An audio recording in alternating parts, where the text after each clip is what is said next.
É claro que problemas da minha família respingam em mim. Essa cultura familiar, ela acaba nos impactando, não dá para negar, porém ela não é determinante.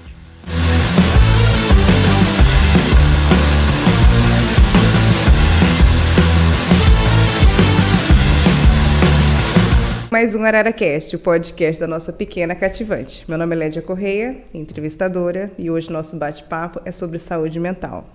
Trouxemos um convidado para lá especial, especialista nessa parte sobre saúde mental, Ítalo de Souza França. Ele que é graduado em psicologia, pós-graduado em neurociência e terapia de reintegração implícita. Já foi professor de psicologia e gestão de pessoas nos cursos técnicos Mediotec de enfermagem e qualidade. Já trabalhou como psicólogo contratado aqui na Escola Fernandão, no apoio a alunos e professores. Já desenvolveu e treinou a nível operacional e gerencial empresas do setor público e privado. É autor também do livro Como Conquistar a Vida que Você Deseja, psicólogo clínico atuante há mais de 12 anos. Boa tarde, Ítalo. Tudo bem? Ítalis. É isso aí. Tudo bem? Como Tudo bem. está? Tô bem, Lédia, e você? Muito bem. Muito Ótimo. obrigada por ter aceito o nosso convite. Ótimo, muito obrigado pelo convite. E, Ítalo, eu vou conversar com um assunto que é meio polêmico e é uma coisa que eu tenho bastante curiosidade. Vamos conversar sobre hipnose, né? Vamos. Eu sei que você domina essa área, eu tenho muita curiosidade, assim como várias pessoas também devem ter, né? Sim, legal. Vamos lá. Conta um pouquinho pra gente sobre a terapia que você utiliza, que é hipnoterapia, né? Hipnoterapia, exatamente. Por favor. E aí eu já vou aproveitar e começar a separar uma coisa da outra, né? Porque a hipnose, ela não é terapia. A hipnose em si não é terapia. Tanto é que você pode hipnotizar alguém e brincar, não é? E fazer um show de entretenimento. E lá não está sendo feito terapia nenhuma. Certo. Né? Então ela está lá dançando junto com a outra pessoa e achando que é de um outro planeta, falando uma língua que ela nem sabe qual que é, esquecendo o próprio nome. Ela está se divertindo, ela quer fazer aquilo. Mas não existe terapia por trás. Não existe terapia. Agora a gente pode pegar essa mesma hipnose e aplicar um processo terapêutico e aí sim a gente vai dar o nome de hipnoterapia. Entende? Então é basicamente essa a definição. Como que funciona? O que acontece com o cérebro? Qual que é o comando? O que você ativa? O que desativa? Me explica, eu tenho muita curiosidade sobre isso. Não é um comando, né? O cérebro, quando você está no estado de hipnose, você começa a se tornar mais suscetível a algumas sugestões. Você até vou utilizar a palavra comando, mas vamos aproveitar o tempo para deixar claro, né? Não quer dizer que você vai ser obrigado a fazer aquilo que estão dizendo para você fazer quando você está hipnotizado. Certo. Só vai ser mais fácil você fazer o que você quiser fazer, se você quiser fazer. Então imagina que você está assistindo um filme. Você escolheu o filme e você escolheu um filme de drama. E aí, em algum momento lá, você está chorando no filme. É preciso a gente entender que, no final das contas, você está seguindo o roteiro, certo? Quem escreveu o filme, escreveu para que quem assistisse chorasse. Especialmente em alguns momentos mais críticos. Então, naquele momento, por você estar num estado sugestionável, você acaba fazendo aquilo que tem que ser feito, que é chorar naquele momento. Certo. Entende? Então, você quis assistir o filme, você assistiu. Se você quisesse pausar, você pausava. Quantas vezes você está assistindo um filme de terror, por exemplo, você fala, essa aí eu não quero. Aí você vira o olho assim, você fala, eu não quero me assustar nesse momento. Você já está esperando que vai acontecer um Exato, exatamente. Então, no estado de hipnose, você tem a consciência do que está acontecendo, você tem a consciência do que você está fazendo, você tem a consciência de para onde você está sendo levado. Agora, qual que é a grande questão? Seja num hipnose de entretenimento ou numa hipnose clínica. Você quer ser levado para aquele lugar onde você está percebendo que você está sendo levado. Entende? No hipnose de palco, 100 pessoas vão no show, 30 sobem no palco, 10 ficam. Por quê? São somente aquelas 10 que estão realmente abertas, dispostas a brincar, a fazer o que for lá em cima do palco. Não vai se importar, não vai ter medo, não vai ter vergonha, vai estar lá.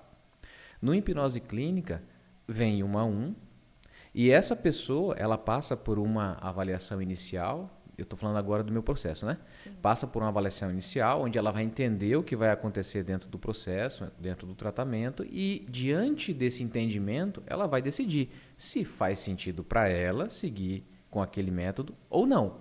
No momento em que ela aceita falar para mim coisas que ela nunca falaria para ninguém, coisas que talvez ela não admita que é verdade, mas é. Ela aceita que ela vai ter que tomar decisões que são difíceis, mas ela vai ter que tomar. Então, é ela seguindo num caminho que ela quer, numa direção que ela deseja, só que ela não tem os recursos. Então, naquele momento, eu como terapeuta, eu sou o recurso para ela. Eu sou a pessoa que vai ajudar ela a entender o que está acontecendo e dar direcionamentos para que ela siga pelo caminho que ela acredita que é o melhor para ela. Mas ela sempre está consciente, entende? Certo. Então, o nosso cérebro, naquele momento que a gente está hipnotizado, a parte mais crítica, o lóbulo pré-frontal, a parte que realmente vai criticar, vou ou não vou, faz sentido ou não faz sentido, quero ou não quero, ele é reduzido, né? A atividade dele é reduzida. O córtex. Do córtex pré-frontal, que é dessa parte mais da frente do cérebro, que é responsável por essa questão mais crítica, né? Entendi. Então, as nossas emoções, elas ficam mais afloradas. Você percebe melhor o que você sente, percebe melhor o que você está passando naquele momento, fica mais fácil de você lidar com aquela sensação ruim, fica mais fácil de você fazer o que você quer. Enfim, é uma técnica que nós associamos dentro do processo, entende? Mas tem muita gente que tem medo. Então, como é que você faz para conquistar a confiança da pessoa, para ela aceitar fazer esse processo? Porque, igual a gente estava conversando antes de iniciar a entrevista, eu mesma associava como filme, né? Sim, Estralou, anda, deita, dorme. É bem um adestramento. E não é bem assim que funciona, não né? Não é nem a pouco assim. Você primeiro faz a pessoa entender como é o processo, para ela esquecer esses paradigmas já, e aí você conquista a confiança. É porque assim, né, pensa que quando a pessoa chega até mim, como eu utilizo um processo de terapia mais breve, então hoje, diferente dos psicólogos tradicionais, apesar de ser psicólogo, né, eu não atendo mais semanalmente por um tempo indeterminado. A terapia que eu realizo, ela não é limitada em tempo dentro da sessão, ou seja, não dura só 1 hora, pode durar mais, e tem um tempo já definido para a gente terminar. Então, é uma terapia que vai ser focada e vai terminar em algum momento. Então, nós vamos trabalhar dentro daquele tempo que a gente vai estabelecer. Quando a pessoa chega até mim, até pela própria técnica que eu uso, as pessoas elas têm a tendência de acreditar que ou é a última esperança, entendeu? Ou só deve vir quando está muito crítico. É a mesma ideia que as pessoas têm do psiquiatra. Eu só vou tomar remédio se eu estiver muito mal. Não necessariamente, não é? Mas as pessoas já acreditam nisso. Então, quando elas chegam até mim, geralmente elas já estão bem dispostas, porque já estão sofrendo demais. Sim. E aí, ou vem por indicação. Então, já tem uma certa confiança. Então, se você chegar até mim porque a Vitória te indicou, você vem porque você confia nela. Então, eu já venho pré-validado. Outra coisa, a pessoa entra no meu site e vê lá mais de 30 vídeos de depoimento de pessoas que eu já atendi e que deram depoimentos. Então, ela fala, passa muita confiança mesmo. Não é um charlatão, né? Não é uma pessoa que está vindo do nada. Não é? Já tem atendimento, já tem outras pessoas, aí abre no Google, tem também os depoimentos, ela pesquisa, ela vai ler outras coisas. Então, a gente sabe que quando a pessoa chega hoje, ela já tem algum conhecimento, alguma coisa que ela já viu. Então, naquele primeiro momento, na avaliação, é só para tirar os medos mesmo que você vê que ainda está muito preso, entendeu? Agora, na conversa, aí sim, aí eu preciso entender. Como que é para você? O que você acha que vai acontecer aqui? Você acha que você vai deitar ali na poltrona, vai fechar o olho, eu vou tocar uma varinha mágica na sua testa, você vai embora? Se for isso, você está enganado, entendeu? Aí eu explico como é dentro do processo, deixo a pessoa segura, né, de que dentro da sessão o que ela falar fica comigo, porque assim... Esse é um grande medo também, desde que... Exatamente. Porque, infelizmente, isso não protege ninguém, né?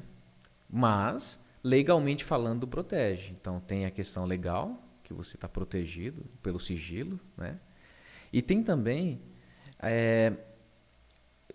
pensa assim, imagina que você está com uma dor, que você não sabe de onde vem. Você não sabe.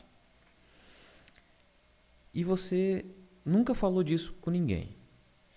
A primeira vez que você tentou falar foi pro seu marido e na hora que você falou, ele falou, isso é frescura. Você já dá aquele passo para trás. Você fala, bom, aqui já não adianta eu ficar falando. Então você começa a acreditar que não adianta falar ou não vai resolver. Quando você chega na terapia, você precisa entender que ali sim você pode falar. Que ali você vai encontrar uma resposta diferente do que você está encontrando lá fora. Só que diferente do que você encontra aqui fora conversando com uma amiga, por exemplo, porque qual é a grande questão da amiga? A amiga ela quer te ver bem e ela acredita que para te ver bem ela tem que te apoiar de forma positiva. Então ela vai com você. Se você estiver reclamando, ela reclama junto. Se você estiver chorando, ela chora junto. Se você estiver sorrindo, ela sorri junto. Entendeu? E dentro da terapia não é assim. Se você estiver reclamando e eu achar que... Se eu começar a chorar, você chora lá junto e ferrou. Não, acabou. Acabou o processo, né? Porque no final, porque as pessoas elas confundem empatia com sofrer junto. Sim. Entendeu? Ela acredita que para que eu seja empático com você, eu precise sentir em mim a sua dor. Entende? E você não precisa fazer isso. Porque eu não posso me desestruturar para atender você. Você precisa de alguém estruturado, forte, competente, que consiga te fazer caminhar pelo caminho que você precisa seguir. Então, muitas vezes, dentro do processo de terapia, agora eu estou falando no meu, tá? Agora, deixa eu até fazer um parêntese aqui. Para quem não conhece da psicologia, acha que quando a gente se forma na faculdade, a gente sai atendendo com a psicologia. Mas não é assim. Não. Certo? Como funciona? Dentro da psicologia existem teorias. Então existe a psicanálise, que é uma teoria, a TCC, que é outra teoria, a análise de comportamento, que é outra teoria, a Gestalt, a humanista, a transpessoal, enfim, são várias teorias. E dentro da faculdade a gente aprende algumas mais, outras menos. E aí a gente escolhe uma teoria que a gente acha mais interessante para seguir e se apega nela. Então, quando você sai da faculdade, você sai atendendo com base em uma teoria que você gostou mais, que fez mais sentido para você. Então, você pode ver vários psicólogos falando de formas diferentes sobre transtornos, por exemplo, sobre formas de trabalhar alguma coisa, e eles todos são psicólogos. Só que eles estão falando com base em teorias diferentes. Então, aqui eu estou falando com base na teoria que eu atendo. E hoje eu não me limito só em uma teoria especificamente. Tá? Então, assim, quando a pessoa ela chega para tratar uma dor comigo, eu sei que em alguns momentos ela não vai ter alguns recursos que eu vou ter que dar para ela.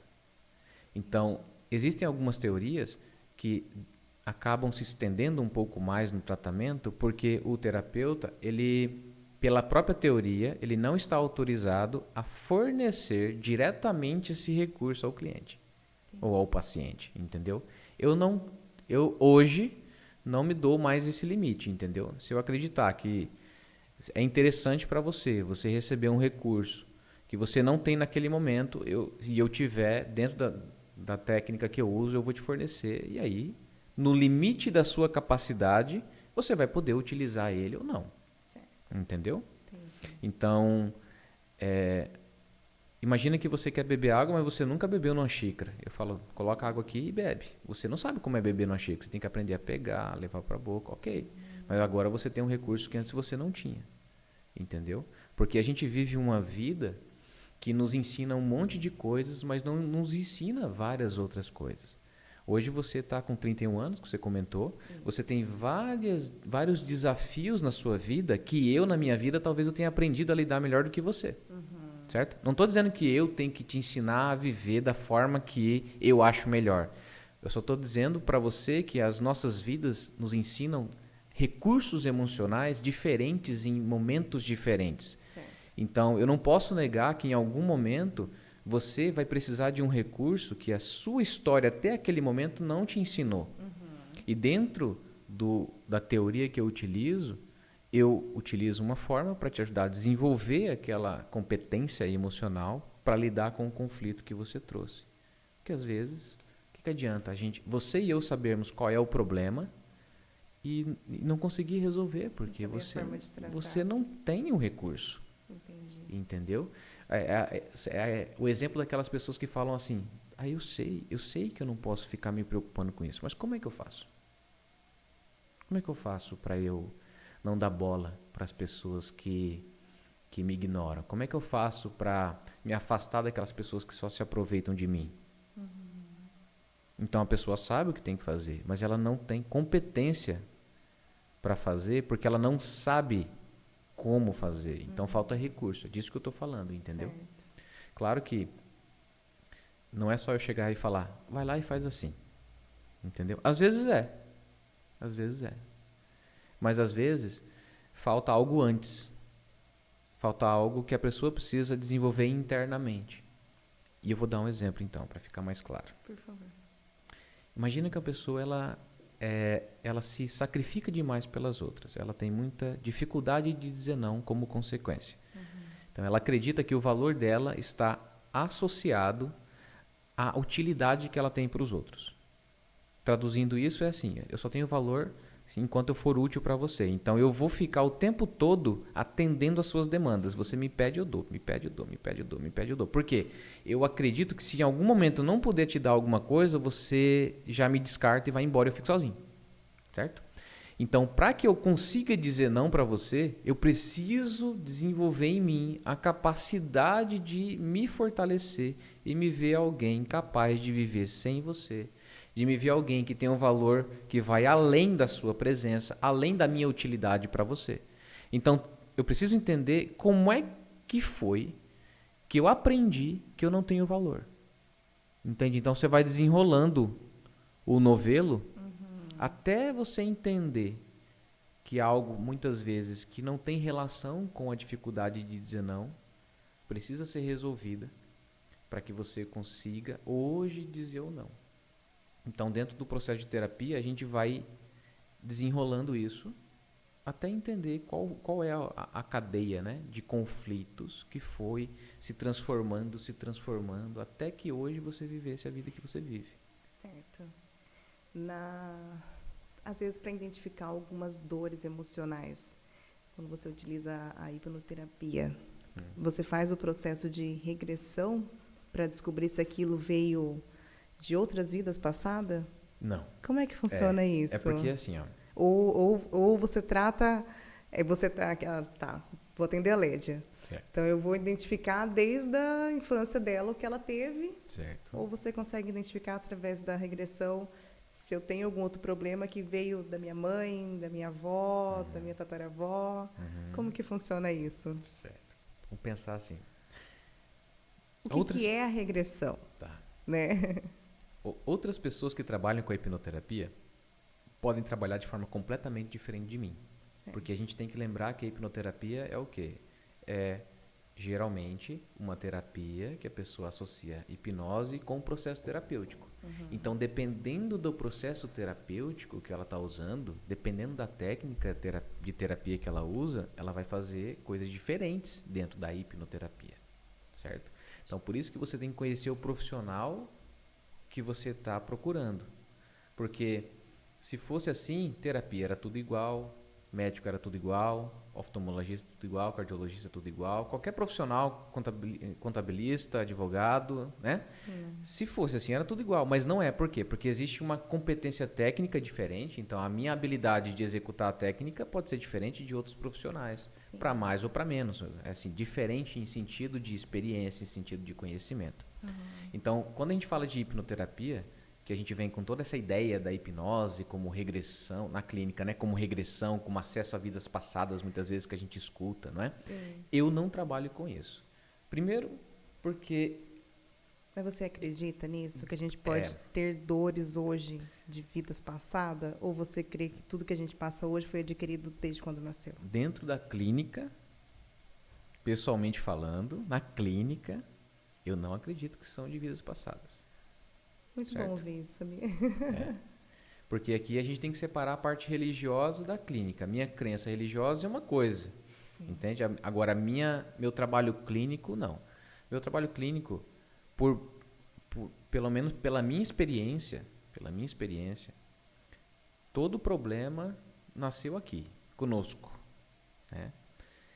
É claro que problemas da minha família respingam em mim. Por quê? Por uma cultura familiar. Não é? Então, a maneira como a sua avó criou sua mãe tornou a sua mãe quem ela é e, como consequência, como ela te criou. E que tornou você quem você é. Mas não só isso, porque também teve efeito do seu pai, efeito da escola, efeito dos seus amigos, etc. Mas um fator a gente não vai negar, que é esse efeito familiar, né? Ah, como é a cultura dentro da sua família, né? A postura das mulheres, a postura, como é que elas respondem, como são os relacionamentos, como é a tendência de enxergar o homem, os filhos, a si mesmo. Então, essa cultura familiar, ela acaba nos impactando, não dá para negar, porém ela não é determinante. Mas existe esse fator, tá? Agora, quando a pessoa chega com um conflito, a gente considera esse aspecto, mas a gente não acredita, eu não acredito, eu vou ser mais específico, tá? Quando eu falo a gente, lembre-se que eu estou sempre falando da minha forma de trabalhar, tá? Certo. Eu não acredito, dentro da teoria que eu sigo, que o problema está lá na avó que abortou, por exemplo. Que aí ela ficou triste, que daí nasceu a mãe, que daí... Não. Entendeu? Vamos trabalhar com essa hipótese que surgiu lá atrás e aí respingou em você. Vamos dizer que essa é a sua história.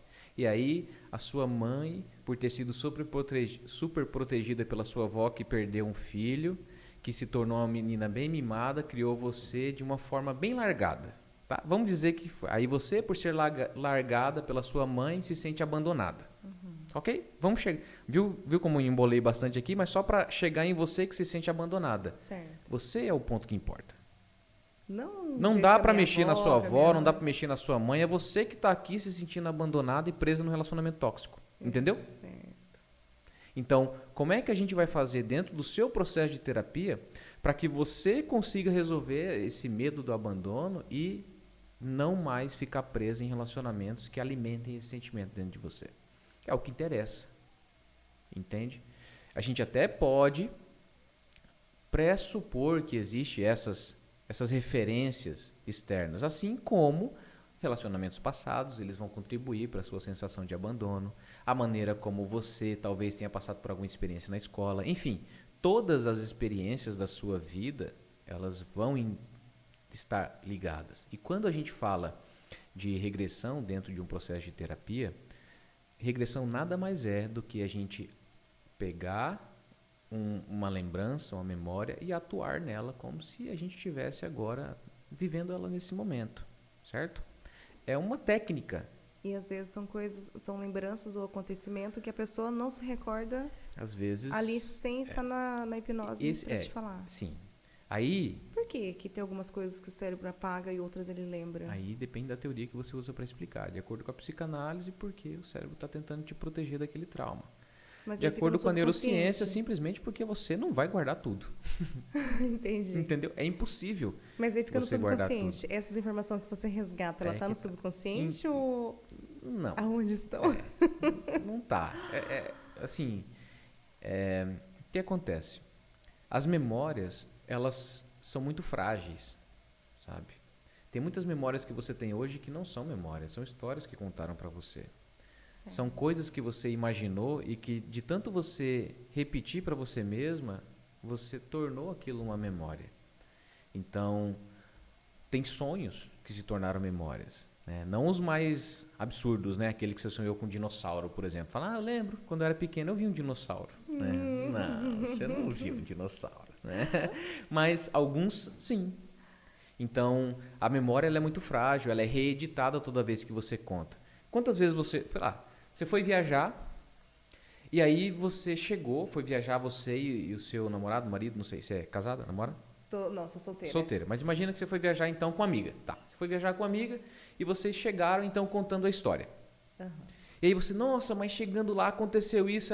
Aí ela fala, não, Lédio, não foi assim, lembra que tal? Aí você fala, verdade. Aí você viu que uma contribui para a memória da outra, que se fosse só você contando a história, ela ia se desenrolar de um jeito diferente. Outra narrativa. Exatamente. A memória, ela sofre interferência do nosso foco, Porque é aquilo que eu presto atenção, que eu vou contar, sofre influência da minha emoção naquele momento, sofre influência de outros aspectos que eu não estou consciente naquele momento, sofre influência até da minha... ali na hora de eu contar, será que eu vou conseguir expressar realmente aquilo que eu consegui ver, né? Então, é muito frágil. E depois que eu conto aquela história, imagine que você está contando ela pela primeira vez para mim. Quando você for contar para a Vitória, você não vai contar mais de acordo com como aconteceu. Você vai contar de acordo com como você contou para mim.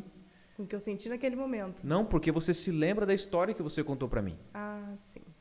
Entendeu? Entendi. Então, a memória ela vai sendo aos poucos reeditada ao longo dos tempos. E você pode tanto inserir memórias como retirar memórias. Então, é complexo a gente falar que quando a gente está dentro de um processo de terapia, a gente vai viver exatamente aquilo que aconteceu, coisas que eu esqueci. Não.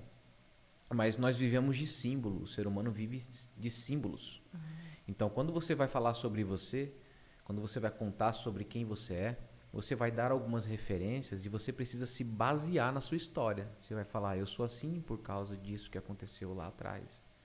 Por causa dessa outra coisa que aconteceu comigo, por causa dessa situação que aconteceu comigo.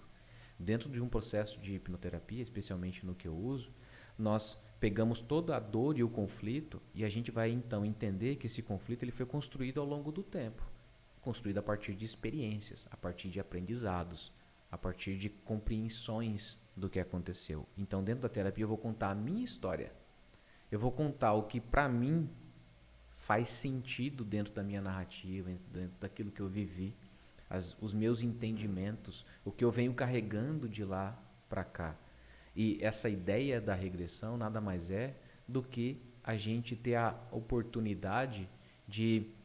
Imagina assim, ao invés de eu falar, quando eu era pequeno, quando eu tinha 7 anos, eu fui para a escola e quando minha mãe me deixou lá, eu fiquei me sentindo abandonado, muito triste e eu achei que ela tinha me deixado, que eu não ia voltar para casa, etc. Por exemplo. Ao invés de eu contar assim, nós vamos então trazer, já que essa é uma cena tão traumática e que nesse momento tem um significado e que precisa ser resolvido, nós vamos atuar nessa cena. Então, conta para mim como se você fosse essa criança de 7 anos. Como é que você está se sentindo quando a sua mãe foi embora? Eu me sinto triste, abandonado, chateado, com medo. Entende?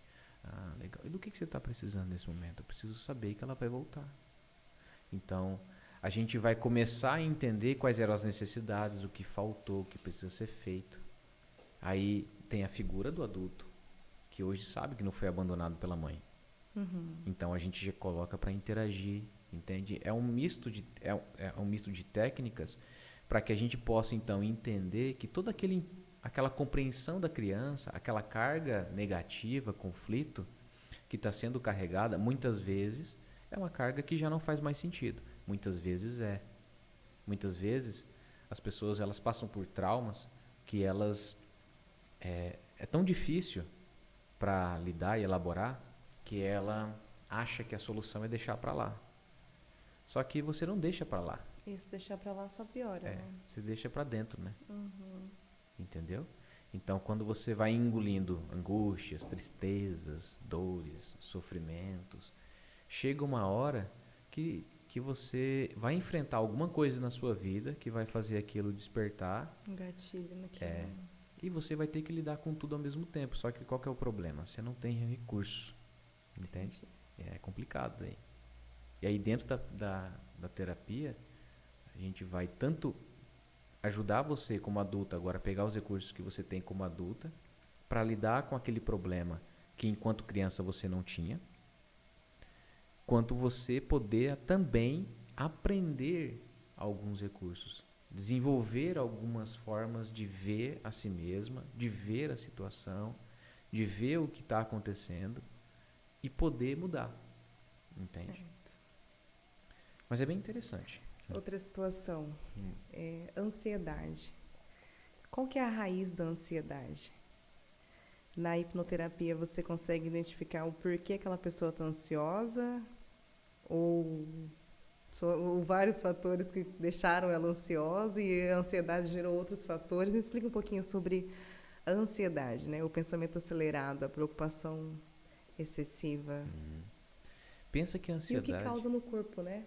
Causa muitos danos. Porque assim, a né? ansiedade ela é um conjunto de sintomas físicos, né? Então muitas vezes uma aceleração no coração, um ataque cardíaco, né? Um aperto no peito, Mão sudorese suando. na mão, você treme, você se preocupa demais e por isso tem insônia, não dorme ou dorme picado ou acorda muito cedo, né? Então, esse conjunto de sintomas que nós damos o nome de ansiedade ou transtorno de ansiedade, aí depende em qual nível já está, há quanto tempo que acontece, né? Não existe uma razão sempre específica, né? Não dá para você falar assim, a pessoa é ansiosa por causa disso. Como a gente vai entender que a ansiedade ela é um conjunto de sintomas físicos, reações físicas que nós interpretamos e nominamos como ansiedade, a gente precisa entender que é uma forma que o meu corpo está tendo de reagir a alguma coisa. Então, de forma geral, a ansiedade, assim como outras emoções, como medo, tristeza, etc., ela tem uma função, que é te mostrar e te fazer sentir que existe um problema que você ainda não sabe talvez exatamente o que é. Então é uma sensação meio assim de inespecífico, de preocupação, de que alguma coisa precisa ser resolvida. Certo. Alguma coisa está errada. Entende? Como se fosse um aviso. Exatamente. Então, isso pode vir de qualquer coisa.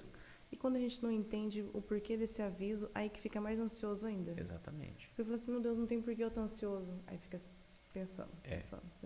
Exatamente. Porque muitas vezes você não sabe o porquê está ansioso ou... E fica ansioso porque não sabe que está ansioso. E aí vira uma bola de neve. E é complicado. E aí isso geralmente acontece quando a pessoa está empurrando um problema ou problemas demais para debaixo do tapete. Chega uma hora que você não sabe mais qual é o problema. Problemas internos ou externos? Internos. Externos também, mas eles são reflexos, né? Eles interagem. Quando você está deixando para lá demais coisas que você tem que fazer aqui fora, chega uma hora que você está com tanto problema que você não sabe mais por onde começar. E aquilo gera uma angústia, porque você sabe que tudo tem que ser resolvido, você só não sabe como, nem quando, nem será se alguma coisa pode ser deixada para lá e se acontecer algo de ruim, entende?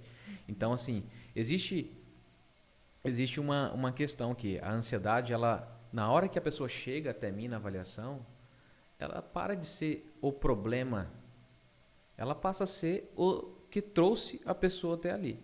Porque ninguém procura terapia porque está feliz. Isso é um fato.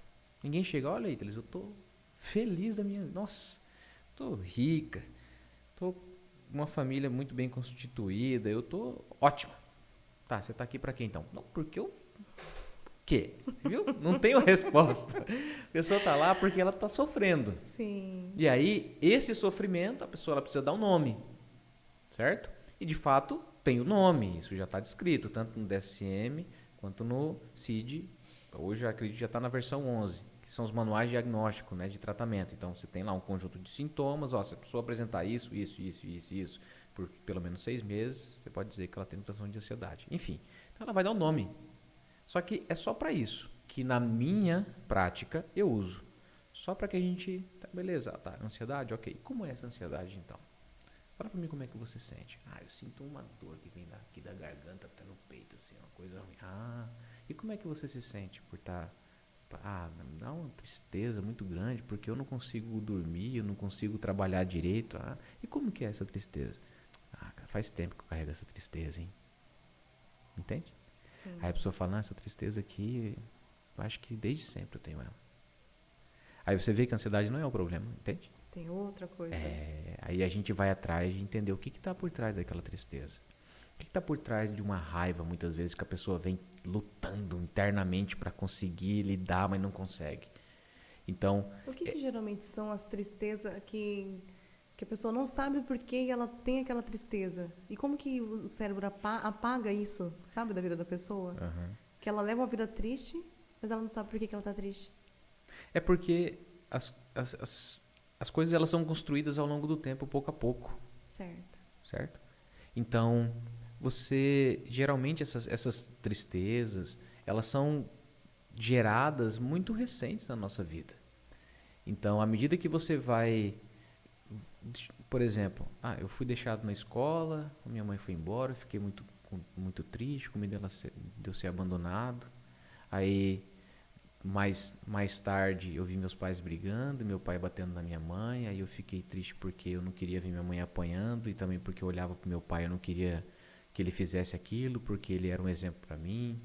Aí eu fui crescendo e aí eu fui sofrendo bullying, ou então eu tirava uma nota boa, mas mesmo assim eu ainda não era reconhecido. Então, assim, é algo que vai sendo construído e chega uma hora que você tem uma definição individual de si mesmo que faz com que você se sinta com medo de ser abandonado, que faz com que você se sinta menor do que as outras pessoas, que faz com que você se sinta vulnerável, faz com que você não se sinta pertencente a um grupo específico.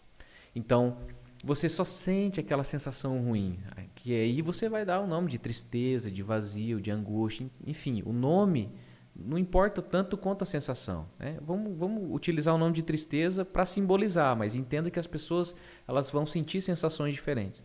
Então, ela sente aquela sensação ruim e aí, de repente, enquanto está dando para levar, ela vai levando.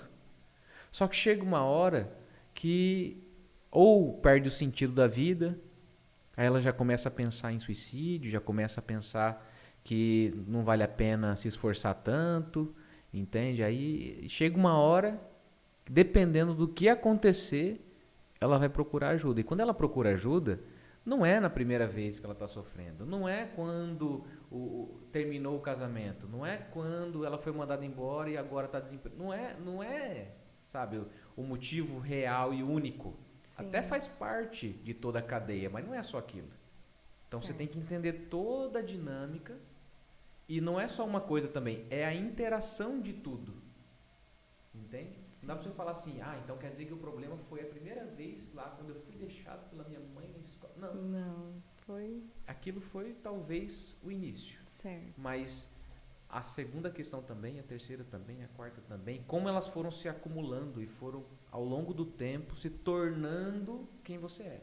Você foi se definindo de uma forma específica. Uhum. E aí a gente tem que entender toda essa dinâmica. Legal. Italis, os olhos são a janela da alma, né? É o que a gente escuta. Por que que a tristeza tira o brilho do olhar? Uma pessoa triste, o olhar dela é frio, não tem aquele brilho. Olha, essa é uma pergunta curiosa. Eu não sei dizer fisiologicamente falando, né? Certo. Mas eu posso dizer para você que eu já atendi várias pessoas que tinham sintomas de depressão que falaram que literalmente depois da sessão virou mais cor. Teve pessoas que eu atendi, na minha sala tem um quadro de 1,20 m, 1,5 m de altura, escorado na parede assim. Uhum. As pessoas elas dentro na poltrona, na hora que terminou, elas falam, mas esse quadro estava aí? Que coisa. Olha só. Entende? Mas é porque você... Penso eu que uma das respostas para isso seja justamente uma defesa, sabe? A pessoa ela está tão triste, ela perdeu tanto a esperança na vida, ela está tão frustrada que é muito ruim você desejar. Porque você não acredita, você já tomou tanto tapa na cara, que você acredita que se você fizer mais, você vai se desgastar mais ainda. Então, você vai querendo menos, você vai desejando menos, você vai esperando menos, entende? E você vai morrendo, de fato, por dentro, porque você está com medo de sofrer, não é? Então, você vai se fechando, se fechando, se fechando. Eu sempre falo assim, quando a morte me encontrar, tomara que daqui uns 80 anos, né? Bom demais. Tá pensando em morrer nova, é? Ela me encontre viva, né? Sim. Porque meu maior medo é... Eu já passei por um processo de depressão, então por isso que eu estou te perguntando algumas coisas relacionadas a isso, né? Sim. Porque a maior tristeza que tem é morrer em vida, né? Perder esse brilho, né? Mas é isso. Vamos falar um pouquinho sobre dependência emocional. O que acontece? Eu vejo tantas pessoas sofrendo em relacionamento e não conseguem sair daquilo. Por que disso? Não é meu caso, graças a Deus. Gente, não estou fazendo uma consulta aqui não, tá? Tá fazendo só perguntas que... Aquele assim, sabe, eu tenho uma amiga. Mandaram eu perguntar? Não, verdade. Ela disse que sai de um relacionamento ruim pro outro, e agora prefere ficar sozinha. O que acontece? acontece com a dependência emocional? Por que algumas pessoas são tão apegadas àquilo que faz elas sofrer? Ou só quem está de fora vê que está sofrendo? Não, ela também sabe que está Ela sofrendo. também sabe? Mas ela acredita que a dor é maior se ela ficar sozinha.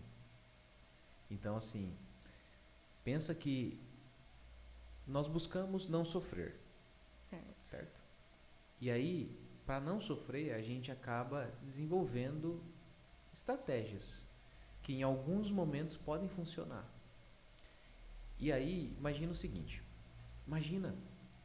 vou criar uma história, não quer dizer que é assim, mas só para ilustrar o que eu vou falar, tá?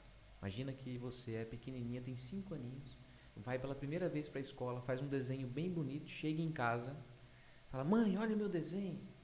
E ela tá por aqui de louça na pia para lavar, tá lá cuidando de um monte de coisa, fala, sai daqui, menina, depois eu vejo esse negócio.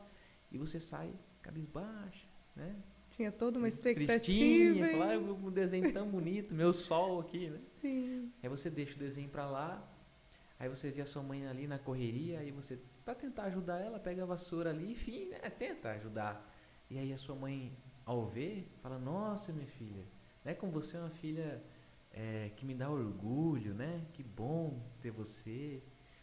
E aí, então, de alguma forma, você acaba acreditando que, na verdade, a sua mãe te ama porque você está ajudando ela. Entendeu? Entendi. E aí você carrega aquela sensação. Então, entendi. Então não é o meu desenho, eu que sou talentosa, mas é porque eu ajudo.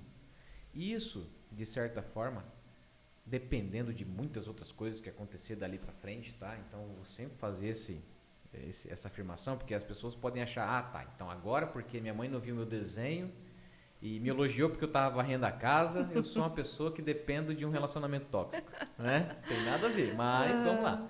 Então, dependendo do que acontece dali para frente, eu acabei então entendendo que não é porque eu sou talentosa, porque eu tenho valor, porque as coisas que eu produzo são bonitas, mas porque eu ajudo, porque eu estou a serviço do outro, certo. Entendeu? Porque se eu não fizer isso, eu não vou ser elogiada, não vou ser reconhecida, não vou ser amada. Então, quando você tenta lidar com aquela dor, aquela frustração de não ser reconhecida, a estratégia que você aprendeu foi fazer algo para o outro, pelo outro, entende? Uhum. E aí você vai meio que replicando essa estratégia em outros momentos da sua vida. Então você está triste, você está com medo, só que para tentar resolver e lidar com aquela dor, você aplica aquela atividade, aquela estratégia que você aprendeu lá atrás e você, não, mas ele vai mudar. Não, mas eu estou aqui para fazer o que as outras mulheres nunca fizeram por ele. Você começa a acreditar que o problema da outra pessoa não ter te reconhecido é porque você não fez alguma coisa para ser reconhecida e não porque ele não te enxerga, entendeu? Entendi. Você, na cabeça como a criança pensa, não é que a minha mãe está estressada, não é que a minha mãe ela não percebeu a minha alegria e como eu queria, é porque na verdade o certo para agradar ela era varrer a casa e não fazer o desenho. A criança pensa assim e você carrega esse entendimento, mas não percebe que carrega, entendeu? Certo. Então, quando você percebe que uma pessoa ela é dependente emocional de outra, é porque ela vem numa construção interna de que ela não se sente valiosa o suficiente. Ou ela acredita que ela tem uma função, que colocaram ela naquela função, mas que não é dela. Então, assim, minha filha, você come tudo para a mamãe ficar feliz. E quem falou para você que é função do filho fazer a mãe feliz? Entendeu? Mas nessa fala simples, que claro, não é só por ela, mas por toda uma construção, toda uma cultura, a mãe naquele momento, na tentativa de instigar a criança de comer, coloca sobre ela a responsabilidade da felicidade. Certo. E a criança fala, ok, vou comer para ver minha mãe feliz.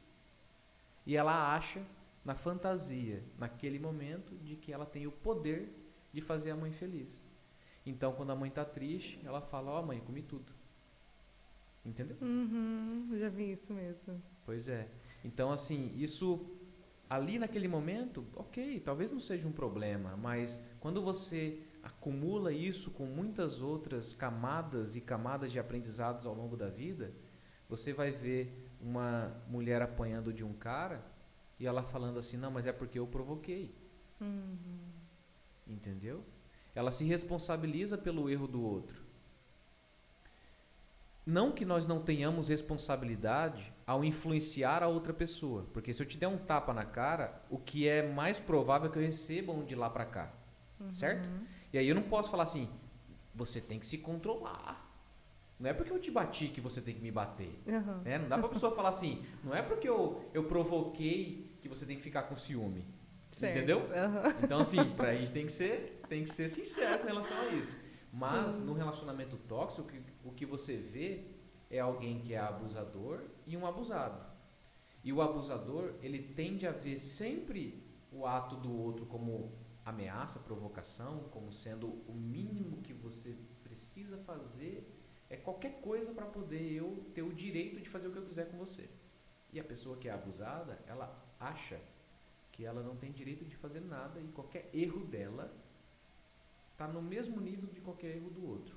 Por exemplo, uma pessoa que tem problema de autoestima, uma pessoa que se valoriza pouco ou que se responsabiliza pelo bem-estar do outro, ela vai fazer o seguinte.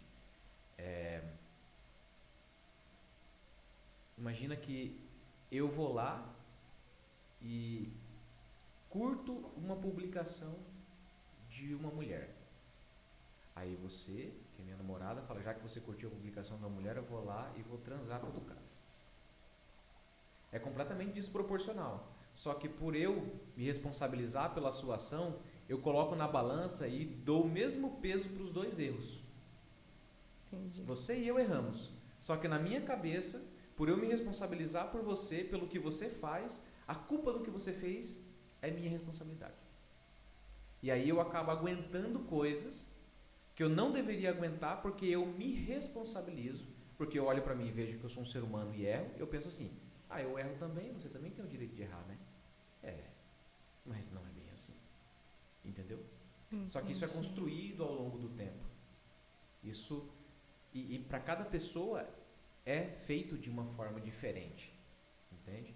Mas no geral a gente sempre vai ver pessoas que não se valorizam ou que acreditam que o valor delas está atrelado à utilidade de outras pessoas, pessoas que sentem muito medo de ficar sozinhas, pessoas que, olha só, por incrível que pareça agora, porque assim, a gente tem 3 formas de reagir a algo, lutar, fugir ou paralisar, certo? Então, se eu sou uma pessoa que tenho medo de ser abusado, de que as outras pessoas passem a perna em mim, eu posso tentar lutar contra esse medo me aproximando de pessoas que são abusadores, para tentar provar que aquilo não é verdade para mim. Olha só que loucura, entende? Então, eu acabo tornando aquele meu medo uma realidade. E eu fico o tempo todo falando, eu sabia, não posso confiar em ninguém, porque todo mundo faz isso, entendeu? Todo homem é igual, toda mulher é igual. Porque você fica o tempo todo procurando viver a mesma experiência. Por uma questão de adaptação. Você já está adaptado àquela sensação ruim. O mundo que você conhece é o mundo de pessoas que passam a perna em você. Então, você vai confiar em quem vai dar o golpe em você. Você vai afastar pessoas que precisam de você naquele momento e que são confiáveis, mas por você já está tão escaldada, você desconfia da pessoa que não deveria. E para tentar se proteger dos dois mundos, você foge. Você fala, quer saber? Tenho o dedo podre, deixa eu ficar longe de todo mundo, melhor sozinho do que mal acompanhado. E parece que quanto mais foge, mais atrai aquilo, porque na verdade não está fugindo, né? Por dentro está procurando algo que você já está acostumado a lidar e conviver. Porque você acredita na lei da atração? Não. Não? Isso seria uma atração? Não. Não? Não, é uma atenção seletiva. É como se fosse um radar. Você fala assim, a pessoa, do nada, está grávida, ela começa a ver um monte de mulher grávida. Sim. Entendeu? Tá tudo aí já. Pessoas boas e ruins coexistem. A gente já está aqui o tempo todo. Só que a nossa experiência nos ajuda a estar treinado para ver algumas coisas. E você vai ver, por exemplo, pessoas que são muito positivas. Você fala, caramba, essa pessoa nunca está reclamando, né? Ela está tão treinada a sempre dar o foco para o que está dando certo, que quando ela está no meio de pessoas que estão reclamando, ela é vista como chata, porque ela está sempre tentando mostrar o ponto positivo. E tem pessoa que é tão negativa que você fala, cara, parabéns, você conseguiu um emprego. É, mas eu queria o outro. Você fala, nada tá bom, né? Nada tá bom. É só uma nuvem negra. Exatamente. Então, a questão da atração, da lei da atração, ela na verdade é você que está muito adaptada a viver uma vida específica. Certo. Entendeu? Então, assim, você vai numa festa e tem um monte de homens lá. Alguns nem vão te interessar. Alguns vão. E por incrível que pareça, os que vão te interessar são aqueles que você já tem mais habilidade de lidar, você já está mais acostumado. E aí, dependendo de você, dependendo do que você conhece sobre você, você tem até que ficar esperto. Você fala, esse aí eu já sei, vai dar problema. Entende? Porque ele instintivamente te traz uma sensação de conforto. É um mundo confortável no sentido de eu já conheço, eu já sei lidar. Estou adaptável àquela eu já sei persona. quais são os conflitos que eu vou ter que lutar. Entendeu? Por mais que sejam ruins. Isso, exatamente. Que coisa, exatamente, né? Exatamente. E aí isso corre o risco de te afastar de pessoas boas. Como quebrar esse paradigma? Você precisa realmente entender o que foi que você veio aprendendo ao longo dos anos para que você possa, aos poucos, ou na velocidade que você quiser, se reeducar em relação àquilo. Porque no momento em que você toma consciência disso, então pensa o seguinte, imagina que você percebeu que você tem a tendência de se relacionar com homens que são indisponíveis para você, que eles fazem com que você se sinta abandonada, certo? Você fala, pô, todo cara que eu me relaciono é um cara que, pô, quando eu preciso ele não tá presente, não ajuda. E aí, qual é o meu padrão de escolha? Que tipo de coisa que me chama atenção? Ah, me chama atenção isso e isso. Tá, beleza. Então eu vou começar a observar mais. Se esses dois aspectos aparecerem, eu já sei que faz parte do padrão que eu estou acostumado. Então eu me distancio disso. Olha, anotado. Só que Gente, você vai como lutar contra pode, isso, né? entendeu? Você tem que... Aí depois que você entende isso, aí você vai entender, ok, por que então? Já que eu venho carregando esse medo de ser abandonada, e porque assim, ó, como eu disse, uma das formas de você lutar contra o medo do abandono, por exemplo, é você se aproximar de pessoas que vão te abandonar. Por mais maluquice que possa parecer o que eu estou dizendo. Isso é um fato. Você se aproxima, até uma tentativa racional, você justifica, não, mas é porque dessa vez vai ser diferente. Eu quero provar para mim que eu não estou amaldiçoada pro resto da minha vida. Né? Aí você olha para aquela pessoa e fala, isso aqui vai dar merda.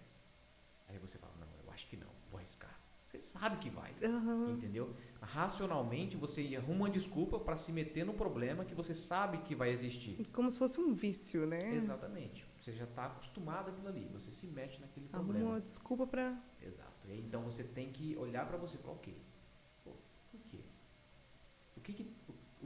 O que aconteceu? O que tem em mim que eu preciso resolver para que eu não dependa mais dessa sensação? Para que eu me permita acreditar que eu não sou a pessoa que vai ser abandonada pro resto da vida. Entende? Porque na minha crença é confortável para mim. Se eu acredito que eu sou uma pessoa que vou ser abandonado pro resto da vida, é confortável eu me relacionar com pessoas que me abandonam, porque eu provo para mim mesmo que eu estou certo. Isso me traz sofrimento, claro, mas ao mesmo tempo eu reafirmo a identidade que eu construí. Então eu preciso entender como isso foi construído, já que eu não sou estático, né? Eu posso mudar ao longo da minha vida, se torna mais difícil ao longo dos anos, mas eu posso mudar quem eu sou, como eu penso, certo? Tirando os aspectos biológicos que são inatos e eu vou morrer com eles, os sociais eu posso aprender, conviver com pessoas diferentes, eu posso me permitir aprender coisas diferentes, eu posso aprender a olhar para mim de uma forma diferente, as minhas experiências de uma forma diferente. Então eu preciso mudar isso para ser mais fácil aqui fora, entendeu? Aqui fora eu também preciso mudar. Então, ok, já entendi que esse padrão aqui é um padrão que não é interessante para mim. Ah, tá, então é para cá que eu tenho que seguir? Ótimo, então é para cá que eu vou seguir. Significa que você vai acertar sempre? Não. Mas você já conhecendo quem é o inimigo, né? Fica mais fácil. Você fala, esse aqui não. Não sei quem vai ser, mas esse não. Nossa, faz todo sentido. Você fez eu montar um quebra-cabeça aqui agora da minha vida. Que legal, viu? O que você mais admira na mente humana? Eu admiro a complexidade do paradoxo da vida, assim, sabe? Eu acredito que tem coisas que você não conseguiria aprender antes. Sabe? Tem coisa que você tem que viver para aprender, para se tornar capaz de resolver aquilo que você viveu. A vida, ela te ensina primeiro com o pé na bunda, entendeu? Por mais que exista aquela frase, né? Sábio é o que aprende com a experiência do outro, inteligente é o que aprende com a própria experiência e burro é aquele que não aprende nem com a própria experiência, né? Mesmo tendo essa possibilidade de você aprender com a minha experiência ou aprender com a sua, na verdade mesmo, aquilo que mais tem significado na nossa vida vem a partir do erro, do nosso erro. Vem a partir daquilo que eu fiz errado. Se você me falar de tudo que você cresceu na sua vida, eu tenho certeza que foi sempre você se ferrando. Sempre você quebrando a cara. Você fala, eu quebrei a cara uma ou mais vezes, mas eu aprendi isso aqui. Isso aqui tá bem pra mim. Isso aqui eu aprendi. Então, primeiro a vida te dá um pé na bunda, você dá um passo para frente com impulso, olha para trás e fala, eita rapaz, olha só como é que faz. Então, quando eu vejo as pessoas chegando até mim e elas falam assim, nossa, Deus, eu queria ter vindo antes. Eu sempre falo para elas, talvez antes você não teria o resultado que você teve hoje. Porque hoje você passou por uma tristeza que você não tinha passado, você passou por uma dor que você não tinha passado. Antes, você achava que tinha solução, agora você viu que você não tem. E tá com a mentalidade de que precisava de ajuda, então, né? Exatamente. Então, assim, ao mesmo tempo em que você hoje é capaz de resolver uma dor que você viveu lá atrás, sem aquela dor você não seria capaz, entendeu? Entendi. Você precisa passar por ela para se tornar capaz de lidar com ela. Então, tem muitas coisas que é mais fácil eu te instruir a resolver na sua vida. Eu não preciso saber resolver, porque às vezes eu nem sei, para mim, entendeu? Porque eu não vivi aquela experiência. Então, com base na teoria que eu tenho e na sua experiência, na sua capacidade, você resolve. Entende? Porque se eu precisasse saber e conseguir resolver tudo que todo mundo está vivendo, eu teria que viver todas as vidas. Certo. Entende? Então, eu me surpreendo porque eu penso assim, muitas vezes tem muitas histórias muito difíceis, muito complexas, assim, chocantes, coisa que você só vê em filme, de verdade, você fala, isso aqui que deixa parece você brincadeira. Chocado. Parece brincadeira. E eu fico, porque eu sigo a técnica, e eu fico pensando assim, rapaz, sabe quando você fica olhando para a pessoa, porque a pessoa fica deitada na minha frente, né? Eu fico olhando para ela e ela ali lidando, resolvendo com aquelas coisas, eu fico pensando, cara, como é possível? Eu fico indignado, às vezes eu fico indignado do lado assim, falando, como é que uma coisa dessa acontece com uma pessoa, entende? E ao mesmo tempo eu fico impressionado de como a pessoa consegue resolver, entende? Porque ela conseguiu desenvolver a força suficiente para fazer aquilo. Só que eu não tenho aquela experiência. Eu estaria talvez até pior do que aquela pessoa se eu tivesse passado por aquilo, especialmente hoje, entendeu? Então eu fico muito impressionado com isso, porque você vai sendo forjado ao longo da vida para poder enfrentar as suas próprias batalhas, entendeu? Então eu acho muito bonita essa construção. Você vai vivendo, vai caindo, vai aprendendo e vai se fortalecendo, sendo capaz de olhar para trás e falar, eita, agora eu acho que eu preciso fazer diferente. Você vai fazendo diferente, entendeu? Então, eu acho bem interessante essa questão. Que bacana. Você acha que a mudança de mentalidade, ela vem de acordo com o passar dos anos ou com os relacionamentos, o meio social, eu falo? Porque às vezes eu vejo assim, Teve amizades que eu tive dos meus 20 até os meus 28, 29, que hoje não cabem mais na minha realidade. Sim. Isso aconteceu porque eu tô em outra faixa etária ou porque, como eu vou Tá te num meio social perguntar, diferente. ou porque eu Simplesmente se estou, afastar. ou porque eu estou em um meio social diferente. As duas coisas. As duas coisas. As duas coisas. Eu diria que, inclusive, também o biológico, né? Trazendo de uma forma mais ampla, né? A gente tem a definição de que o ser humano ele é biopsicossocial.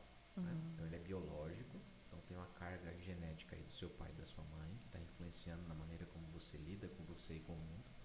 É psicológico, então a maneira como você mesmo lida com os seus aprendizados, com tudo que você já viveu, com aquilo que você interpreta e aprendeu da sua vida, e o social, que são as influências externas, o meio onde você está.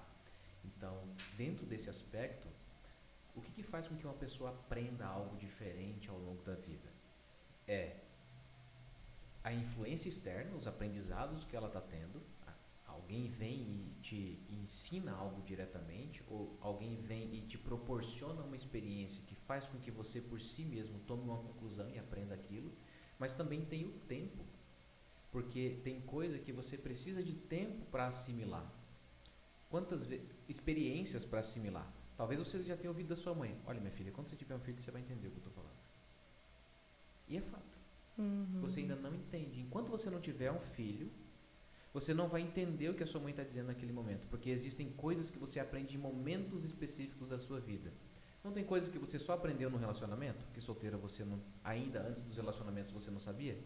Você vai aprendendo. Então, no momento em que você se insere num ambiente social diferente, você é exposta a um novo estímulo que faz com que você reavalie o que você sabe até ali. Então você olha para trás e fala: eu acho que não é mais interessante eu andar com essa pessoa, ou talvez seja mais interessante eu andar com aquela outra pessoa. Não se encaixa mais, né? Exatamente. Ou mesmo, o que pode acontecer? Você toma essa conclusão e pensa: eu acho que não é interessante. Ah, mas pô, é minha amiga há tanto tempo. Aí você vai indo e de repente, com o passar do tempo, você fala: não, realmente não dá jeito. Não tem mais. Então você percebe que existe às vezes um tempo maior ou menor Sim. para que você consiga provar para si mesma que aquele aprendizado que você está tendo ali, ele é mais ou menos verdadeiro. Então não é só um fator, mas um conjunto de fatores. E é o que a gente considera dentro da clínica. Quando a pessoa chega para tratar um sofrimento, existe um fator interno, emocional, de habilidade, de recurso que ela precisa trabalhar e que ela vai trabalhar lá dentro.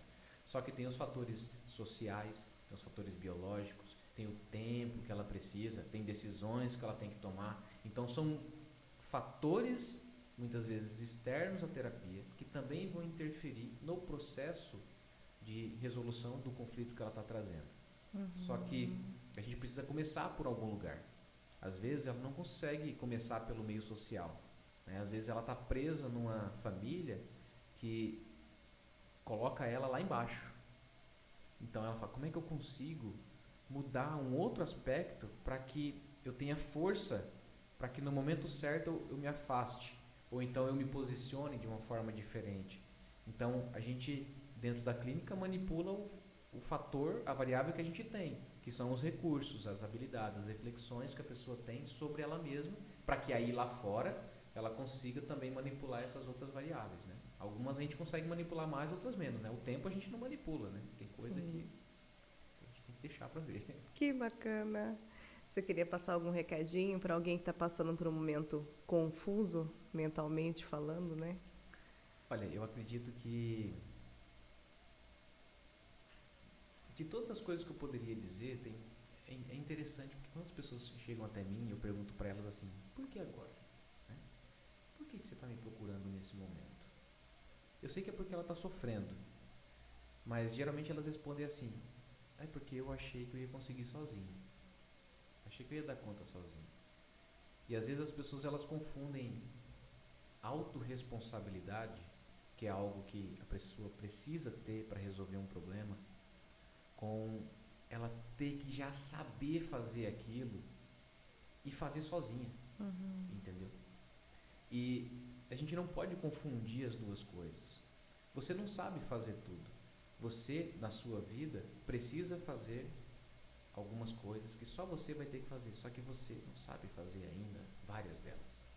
O processo de terapia, ele é um momento de você, primeiro, descobrir o que você ainda não sabe, descobrir ferramentas para fazer aquilo que você já sabe, para que você mesmo faça. Então, autorresponsabilidade é isso. É eu assumir a responsabilidade de que a vida é minha, os problemas são meus e eu é que vou fazer. Ok, eu que vou fazer. Como é que eu faço? Eu sei fazer das 10 coisas, eu sei fazer 4. Ok, falta 6. Onde eu consigo essas 6? Talvez uma delas eu consiga num livro. Talvez 2 delas eu consiga resolver no psiquiatra. Talvez 3 delas eu consiga conversar com um amigo, mas uma delas às vezes eu preciso ir na terapia. Entende? Então, é minha responsabilidade. Eu vou buscar, eu vou fazer. Só que aí, dentro da minha responsabilidade, eu vou usar os recursos que tem disponíveis. Entende? Então, essa ideia de, não, você tem que lidar com tudo sozinho, você tem que fazer as coisas sozinho. É sozinho mesmo. Só que sozinho não é sozinho, sabe? Você no meio do deserto tendo que achar água num lugar que não tem água. Uhum. Entende? É você se responsabilizar por fazer e ir atrás dos recursos para fazer. Entende? Então, para as pessoas que estão ouvindo e acompanhando nesse momento, de todas as dores que vocês têm, isso é você que vai ter que resolver. Você vai ter que resolver. Só que, às vezes você não tem a habilidade, às vezes você não tem a ferramenta, e você, sua responsabilidade é ir atrás da ferramenta, ir atrás da habilidade. E o psicólogo, o terapeuta, o psiquiatra, o nutricionista ou qualquer outro profissional que tenha estudado e treinado para te dar essa ferramenta, está ali, esperando. Entendeu? Então, fica a cargo de quem quiser. Eu sei que dá medo, né? Mas diante de todos os fracassos que provavelmente as pessoas que sofrem enfrentam, né? O medo de não dar certo, o medo de dar errado. E a gente não pode, na área da saúde, garantir nada. Não dá para você dizer que você vai passar por um tratamento comigo e com certeza você vai resolver o seu problema. Se fizer isso, você pode mandar prender, que é contra a lei, né? Sim. Se você for fazer uma cirurgia cardíaca, você vai assinar um termo de que provavelmente você pode ficar na mesa ali, não é garantido que você vai sobreviver. Mas a gente consegue garantir que se você não fizer nada, a tendência é você seguir pelo caminho que você já está seguindo, entendeu?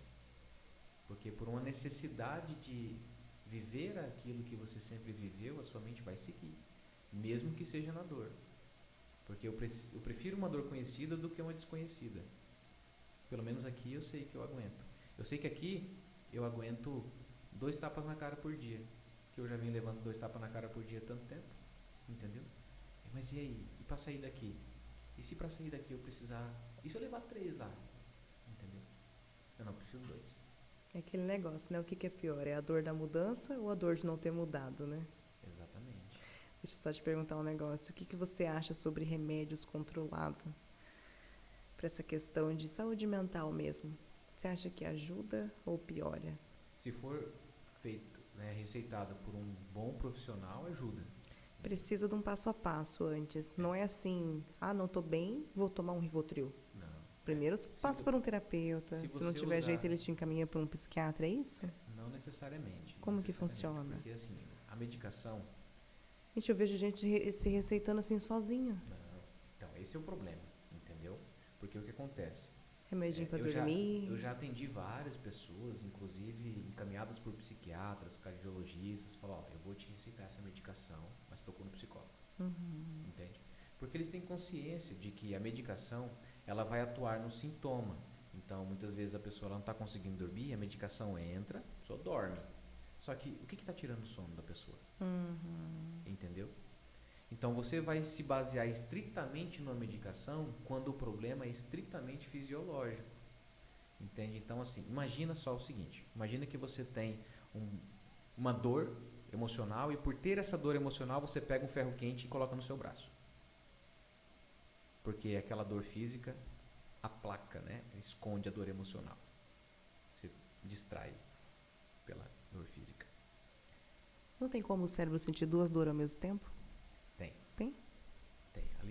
Porque assim, exatamente ao mesmo tempo, a gente sente assim, né? Intercalado, né? Então assim, imagina que o problema da automutilação é isso, né? Então, eu tenho uma dor e eu não consigo lidar com aquela dor, então eu me firo, então eu tenho o controle da dor, né?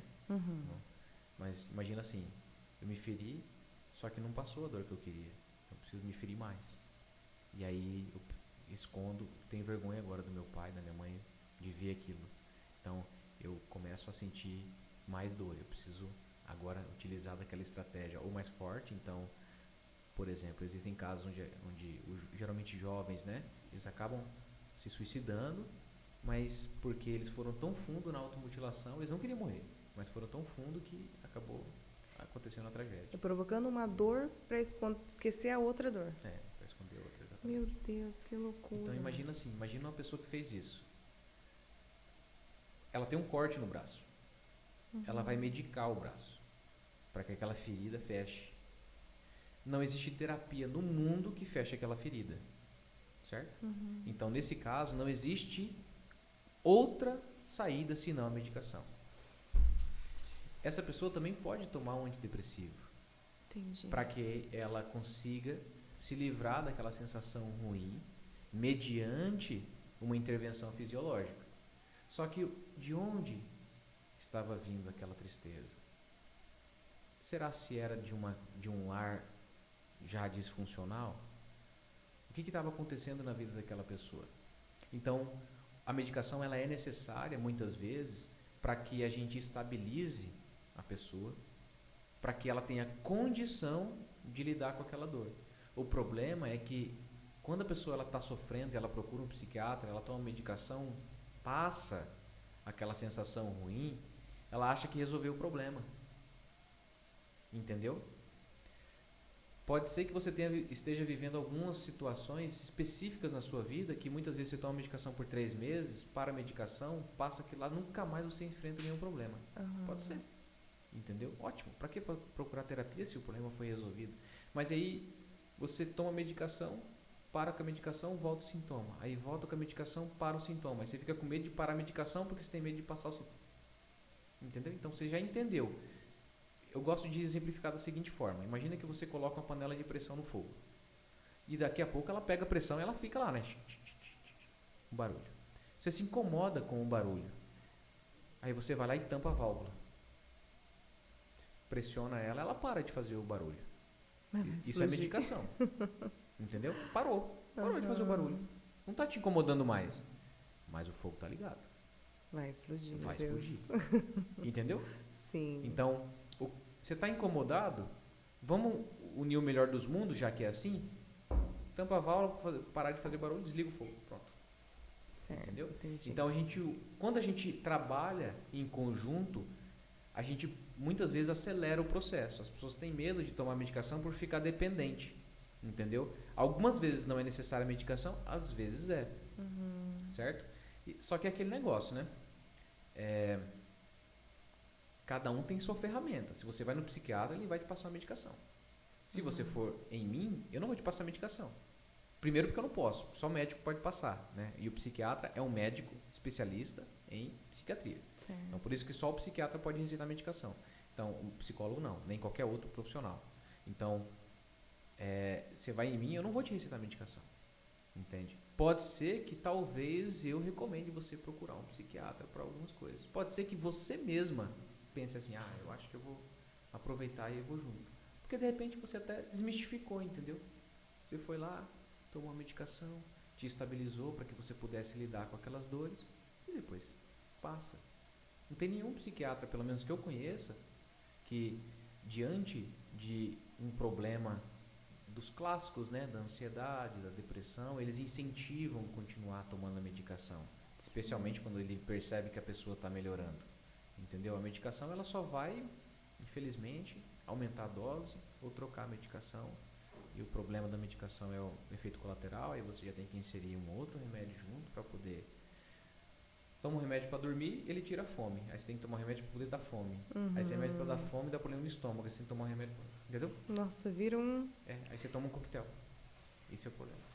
Voltando um pouquinho sobre sentir dor, a gente estava conversando sobre automutilação, me deu uma curiosidade aqui. Por que existem algumas pessoas, como é o nome do termo? Sadomasoquista? Que só querem ter relação sexual se tiver dor, é isso? Masoquista. Masoquista. O sado, assim, são dois termos, é uma junção de dois termos. O sadista, ele gosta de infligir dor na outra pessoa. Então, o prazer dele está em ver você sofrer. O masoquista está em sofrer. Em sentir a dor. O sadomasoquista é em bater e apanhar. Essas pessoas que gostam e seguem isso, são pessoas que estão passando por alguma dor emocional muito grande e escondem essa dor com esse ato sexual doloroso? Porque, gente, por que assim, né? Vou ali ter uma relação para sofrer. Porque o que acontece? Por que dá prazer de sofrer esse sofrimento em algumas pessoas? Infelizmente, a dor, muitas vezes, ela é prazerosa. Entende? Agora, nesse sentido específico do prazer sexual a partir da dor, é também uma questão de construção psíquica, né? Então, tá para esconder uma dor, mas muitas vezes, porque, agora de acordo com a psicanálise, né? Porque a pessoa aprendeu a gostar da dor de fato. Entende? Teve um início ali. Ela aprendeu a gostar da dor. E ela nunca vai procurar resolver aquilo porque é prazeroso, entendeu? Não é algo que traz sofrimento. É importante entender isso. No masoquismo, para ela não traz sofrimento. Não é sofrido. Não é sofrido. Entende? É sofrido se o namorado não estiver batendo. Nossa. Você acha que crianças que cresceram em um lar agressivo têm a propensão maior a se tornar um sadomasoquista? Olha, não dá para dizer. Não dá para você determinar, não é? Porque um lar agressivo, ele pode tanto te tornar alguém que está acostumado com a agressividade no sentido de eu já cresci vendo meu pai batendo na minha mãe ou minha mãe batendo no meu pai, então é natural, a pessoa vai lá e certo. Ela não discrimina, entendeu? Você vai ver, por exemplo, dois casais diferentes ou duas pessoas diferentes do mesmo casal, né? Uma acha tudo bem chamar a outra pessoa de idiota, a outra acha inadmissível chamar a outra de tonta. Entendeu? Então, eles têm níveis de permissividade diferentes, isso, claro, dependendo do ambiente. O ambiente ele influencia muito. Só que uma pessoa que nasce ou cresce, né, criado num lar agressivo, ela pode ser tanto uma pessoa agressiva quanto uma pessoa completamente aversiva à agressão. Justamente por causa disso. E tem até uma anedota, né, que contam. E perguntaram para dois irmãos gêmeos. Um fumava e o outro não. Aí perguntou para aquele que fumava. Falou, por que você fuma?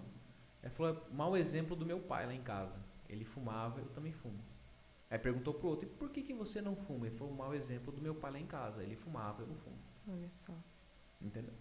Então, o ambiente ele participa, mas não determina. Porque tem a minha individualidade entrando ali. Entendeu? Dependendo de como aquilo reflete em mim, unicamente vai realmente definir como eu vou reagir com aquilo dali para frente. Pode influenciar? Pode. Vai determinar? Não. Não dá para dizer exatamente o que acontece para tornar uma pessoa sadomasoquista. Certo. Vitória, você tem alguma dúvida? Tem alguma pergunta? Você mandou aqui para mim? Peraí. Pergunta sobre níveis de permissão na aquisição de bens pessoais. Cada um tem o que merece. Sobre ter o que cada um merece. Não, ficou mal colocada a pergunta. É que assim, Remodula. grande influenciador que fala muito sobre essa questão dos níveis de permissão. Então, você falou, eu lembrei. Pablo Marçal? Não, eu lembrei alguma coisa. E ele disse que a gente só tem aquilo que a gente se permite ter. Né? Tá nessa construção aí da infância e afins. Então, eu não mereço, internamente entendo que eu não mereço ter uma vida grande, logo as coisas ruins acontecem comigo e eu acabo perdendo coisas ao longo da vida ao invés de construir coisas. Tá relacionado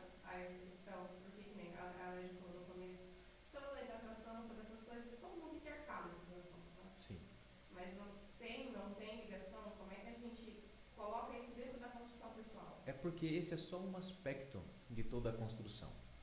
O que acaba acontecendo é que, para que os influenciadores, os profissionais possam se posicionar no mercado, eles precisam pegar um aspecto e bater naquilo, entende? Então, ele de repente se torna o defensor do merecimento.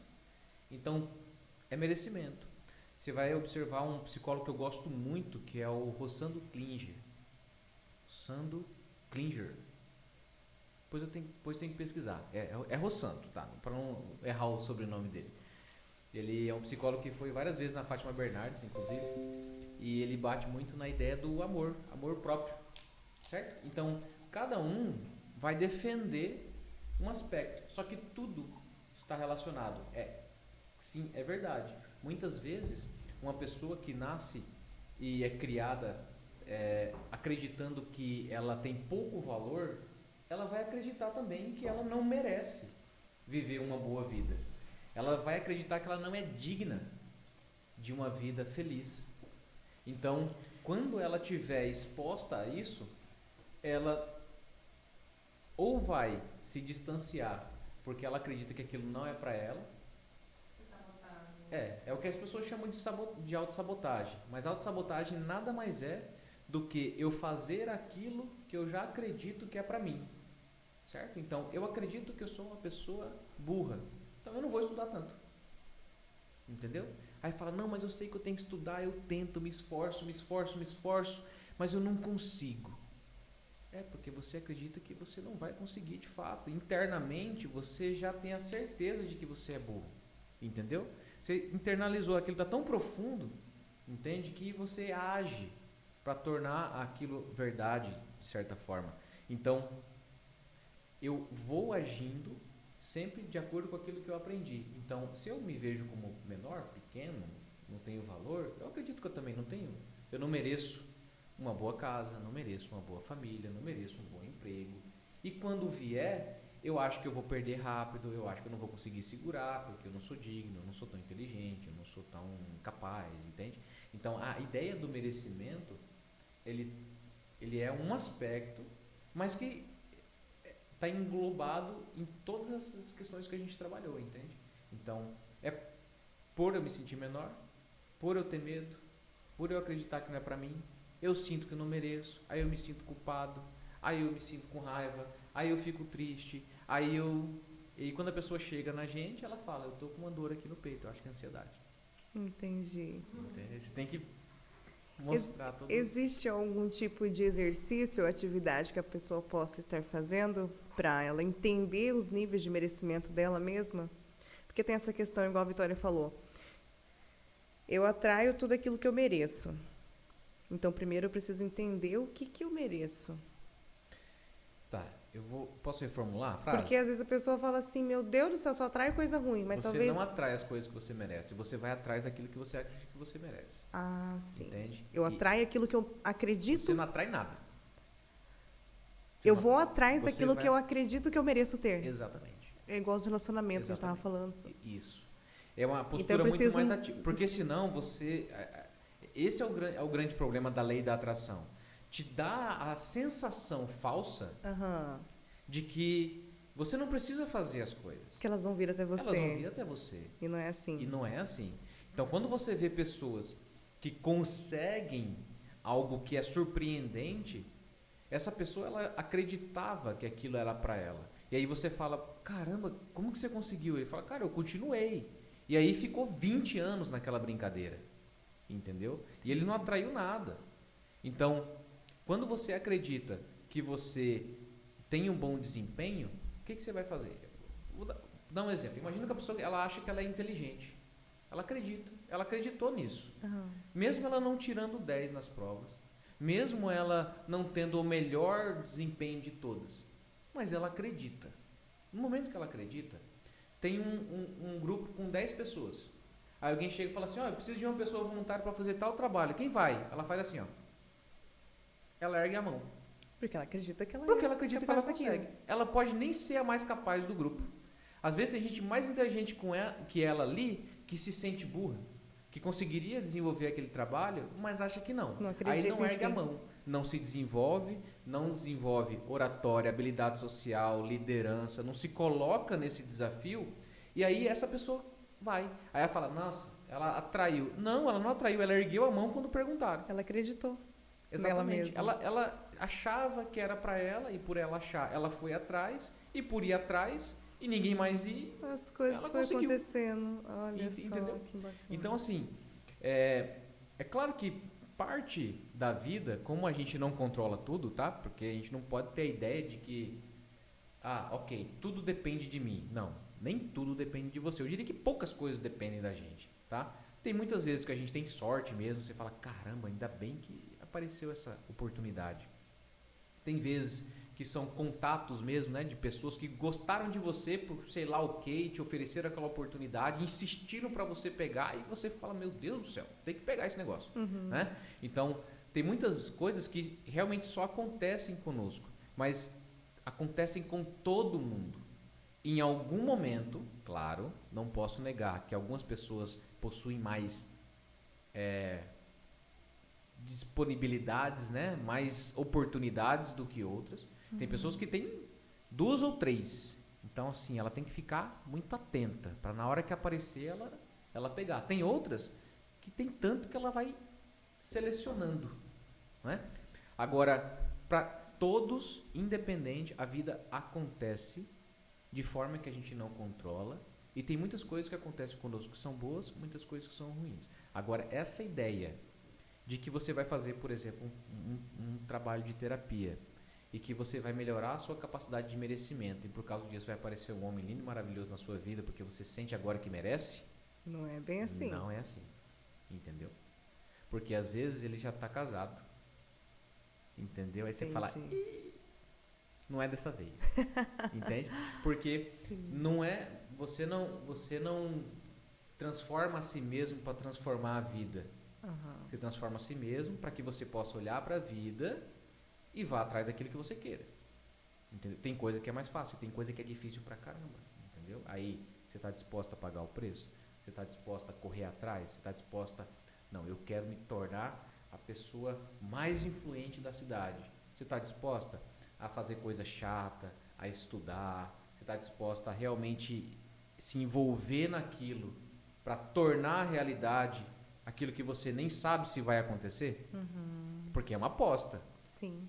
Entendeu? Mas é com base nesse desejo que você toma várias decisões, e por tomar essas decisões você aposta que vai dar certo. E estar disposto a lidar com a frustração. Porque nem tudo tem o resultado conforme a gente espera, né? Na hora que vai fazer. Poucas coisas, na verdade. Eu diria que... Aí se frustra e aí não quer mais fazer. Aí acha que tudo é... Eu diria, Lédia, que felizmente várias coisas na nossa vida não acontecem como a gente espera. Entende? Às vezes a gente espera até pouco, sabia? E aí as coisas acontecem de uma forma tão diferente, você fala, caramba, olha só que legal. O que você acha que é melhor? Fazer o melhor sem esperar, sem criar uma expectativa muito grande para não se frustrar? Ou tudo que for fazer, já fazer com a expectativa lá em cima? Expectativa sempre vai existir, porque senão você não faz nada. Tá? Então, assim, é impossível você não criar expectativas, porque é a expectativa que modula a intensidade de energia que você vai dar naquilo. Certo. Só que você tem que deixar a expectativa ali, existente, só que ao mesmo tempo você tem que ser consciente de que a sua expectativa não é a certeza do resultado. Ela é o seu alvo. Ela é o seu alvo. Então você fala assim, olha, eu quero ir para Campo Grande. Campo Grande é mais ou menos esse rumo aqui. Então você pega essa rua, você não pega essa. Isso é expectativa. Você vai cair em Campo Grande se você for daqui até lá? Não sei, dependendo de onde você pegar na rotatória ali. Entendeu? Então a expectativa é para onde eu quero ir, onde eu quero chegar. Agora, pode ser que eu não chegue lá, isso é uma verdade.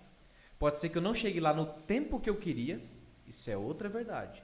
Pode ser que eu chegue lá de uma forma completamente diferente, e pode ser que outra coisa aconteça e meu destino era lá, eu parei na Alvorada do Sul e foi a melhor coisa que eu poderia ter feito, entendeu? Ou pode ser que chegue até lá e vê que não era aquilo que queria. Pode ser. Acontece menos vezes, mas acontece. Porque muitas vezes as pessoas elas buscam estabelecer metas para resolver problemas naquele momento específico. Então, eu acho que para matar a minha sede eu preciso tomar uma xícara dessa aqui de cerveja. A pessoa bebe a cerveja e fala, não era cerveja. Certo? Isso mostra o quê? Mostra da minha incompetência ainda em conhecer os meios disponíveis. Então, eu preciso entender que, na verdade, eu defini um objetivo com base no meu conhecimento limitado. Então, isso mostra o quê? Que eu preciso aprender mais. Ok, então eu tenho esse objetivo para a minha vida. Eu defini uma meta, eu alcancei a meta, mas aquilo que eu queria não está ali, então essa não era a resposta. Onde é, então, que eu encontro isso? E muitas vezes, um exemplo mais próximo, né, que a gente vê o tempo todo, é a pessoa falando assim, eu preciso ganhar mais dinheiro para me sentir feliz.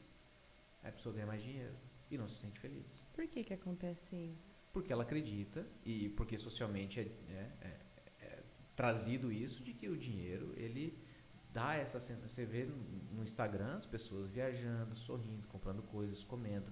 O dinheiro, ele facilita muito a vida. Só que ter uma vida mais fácil, né? Ter uma vida onde você consegue pagar todas as suas contas, onde você viaja, onde você compra um carro que você quiser, onde você mora, onde você quiser, não garante felicidade. Porque não é isso que é a felicidade. Não é? A felicidade, ela é um sentimento com base numa vivência, numa interpretação mais complexa. Então, a pessoa, quando ela define que a meta dela para ser feliz é ela ganhar 20 mil por mês, quando ela estiver ganhando 20 mil por mês, pode ser que ela chegue lá e fale, eita, não é suficiente. Entendeu? Por que muitas vezes a pessoa quer muito alguma coisa e quando ela consegue, aquilo perde a graça? Você acha que isso está relacionado a algum desequilíbrio químico do cérebro?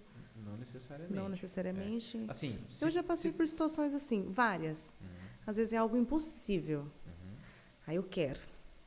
Né? Às vezes é conquistar algo, é adquirir algo, enfim. A partir do momento que eu consigo, perde totalmente a graça. Aí eu me frustro por não conseguir usufruir daquilo, sabe? Assim, da maneira como eu criei a expectativa que eu iria usufruir. Sim. Né? Sim. Nossa, eu quero tanto algo, porque a hora que eu tiver esse algo, eu vou fazer isso, vou fazer aquilo. Aí eu adquiro. Aí perde totalmente a graça. Por quê? E o ser humano é assim? Ou varia de pessoa para pessoa, de acordo do porquê? Agora eu preciso conseguir essa consulta 0800 aqui. O que acontece? Depende das suas Caramba, eu falo experiências, assim, gente, mas por que isso? Às vezes é algo que mudaria a vida de outra pessoa. Sim. E aí, pra mim, eu vou, consigo. Perde a graça. Ó, eu vou... Sabendo que não é a sua história que eu vou dizer agora, não é? Mas eu vou novamente ilustrar com base em uma outra história para você entender que depende de como cada um sente a própria vida e vive a própria vida, aprendeu e etc. Imagina que, de alguma forma ou por alguma razão, ao longo da sua história, você aprendeu a se sentir insuficiente, certo? Certo. De repente, você é uma pessoa que se cobra demais, que se pressiona demais, cobra demais as outras pessoas. O meu perfeccionismo me trava. Né? Me trava. E o que está muito por trás disso é uma sensação de insuficiência. Porque você fica o tempo todo tentando provar para você mesma que você é bom o suficiente, mas você nunca consegue. Porque o que precisa ser resolvido, na verdade, é essa sensação ruim que foi criada em alguns momentos da sua vida, como a gente já conversou aqui. Então, você, por carregar essa sensação de insuficiência, de não ser bom o suficiente o tempo todo, não importa o que você faça. Tudo o que você conquista prova, na verdade, quando você conquista, que ainda não é suficiente. Certo. Entendeu? É aquilo que a gente já vem conversando. Você vem o tempo todo vivendo a vida para provar que, na verdade, a vida é aquilo que você realmente já aprendeu. Então, deixa eu dar um exemplo. Novamente, eu preciso fazer esse reforço. Não significa que é isso. Nem só isso, tá? Pode, fica à Mas uma vontade. das coisas que... Uma história que eu consigo trazer da clínica. É uma criança que vê o pai bater na mãe. Aí, ele vê a mãe triste, porque ele não pode ajudar, ele é só uma criança. E ele quer ajudar de alguma forma. A forma que ele tenta ajudar é indo bem na escola. Então ele vai, se esforça, estuda e é o melhor aluno. Só que quando ele chega em casa, ele mostra a nota, a mãe até fica feliz com a prova, mas ela está triste, porque ela vive um relacionamento fracassado. O pai é alcoólatra, bate na mãe, e ele sempre vê a mãe triste. Então ele se sente impotente. É insuficiente. Nunca é bom o suficiente para que ele possa realmente trazer aquela felicidade. Ele nunca consegue realmente resolver aquele problema. Então, ele acaba carregando aquela sensação de impotência, de insuficiência. Não dá, não, sabe? Não adianta o que eu faça. Então, ele vai o tempo todo agora se esforçando cada vez mais, se tornando cada vez mais habilidoso, cada vez mais inteligente, cada vez mais dedicado, cada vez mais aplicado, cada vez mais bonzinho, sempre para tentar aquilo, mas nunca consegue, porque não depende dele. Só que ele não entendeu ainda. Ele só acredita que ele precisa fazer mais. Sim. E conquista muito. E consegue muito. E as outras pessoas olham, elogiam, aplaudem. E ele simplesmente acha que a outra pessoa ou está, sabe, passando a mão na cabeça, porque na verdade não tem tanto valor assim, porque para você foi fácil. Ou então porque para você é simples, porque você conseguiu e é isso aí mesmo. E de repente você está vivendo uma vida onde você conquista muito, que aos olhos das outras pessoas, qualquer pessoa poderia gostar de ter aquilo, mas para você, não se sente bem. Sabe por quê? Porque você está tentando ainda fazer a sua mãe feliz. Então, no fundo, o que você acaba buscando não é conquistar um carro novo. É, a partir do carro novo, sentir aquela sensação de que eu consegui. Entendi. Entendeu? Então, a gente precisa olhar para isso. Para o que nesse exemplo que eu estou trazendo. Buracos que são preenchidos temporariamente. Nem isso. Porque assim, você conquista, ok, né? Socialmente falando, se comemora uma conquista, mas aquilo não te preenche, não serve para resolver o seu problema. Às vezes é na hora assim, que você adquire, perde a graça. Na hora. Não era aquilo. Será que tem alguma influência com a minha criação? Eu fui uma criança... Meu pai sempre foi muito severo, assim, sabe? Muito rígido, generalzão mesmo. Então, por Difícil exemplo... agradar ele, né? Impossível. Pai, te amo. Eu sei que a culpa não é do senhor, porque você foi criado assim, tá? Não fica de mal de mim. Mas muito general, assim, sabe? Sim. Por exemplo, quando eu comecei a trabalhar aos 16, e eu lembro que eu tinha folga no sábado. Eu trabalhava de segunda a sexta. Por mais que era minha folga no sábado, o meu psicológico nunca aceitou. Como assim vou acordar depois das 7 da manhã? Não existe isso. Então, é minha folga, mas tem que estar acordada para mostrar que não estou à toa. Isso. Sabe? E isso foi remodulando a minha cabeça, a minha mente por vários anos e até hoje. Então, às vezes, eu tô... Tá com tudo em dia, a agenda tá em dia, os afazeres tá em dia, tá tudo certo, tudo resolvido. Mas eu preciso me mostrar para mim mesmo ou para ele que eu estou fazendo algo quando ele se aproxima. Então, assim, não me dou o direito de descansar. Se ele se aproximar, eu preciso pegar uma vassoura, eu preciso fazer uma conta, calcular, organizar alguma coisa, eu preciso estar em movimento, em ação 24 horas. Como se não merecesse aquele momento de descanso. Será que tem influência disso? Você já acha que eu vou pagar a consulta, gente? Já estou tendo uma consulta aqui. O que você acha? Eu acho que com essa conversa que a gente teve hoje, pode ser que sim. Faz muito sentido. É comum você ter sintomas como os seus em famílias rígidas. É comum. É comum. É comum. Porque o filho, o que o filho mais quer? Ser amado. Sim. É ser reconhecido pelos pais. Entende? E qual que é o grande problema nesse caso? O filho, quando ele está nesse lar que é mais exigente, né? Não significa que o seu pai não te ama, só significa que ele deseja o seu bem e a partir das estratégias que ele tem, ele usa os recursos que ele tem. E não, porque ele foi criado 10 mil vezes pior. O meu avô é... Só que o que a criança, Meu Deus. o que a criança, ela interpreta? Novamente, volta na história do desenho. Você faz o desenho bonito, mostra pro seu pai e ele fala, tá bonito, mas faltou um traço aqui. Entendeu? Aí você fala, caramba. Ai, pai, tira. Eu lembro que eu chegava assim, pai, consegui, fui primeira da turma e tal, aí... É sua obrigação? Ai, tirei 9. Por que não tirou 10? Isso, exatamente.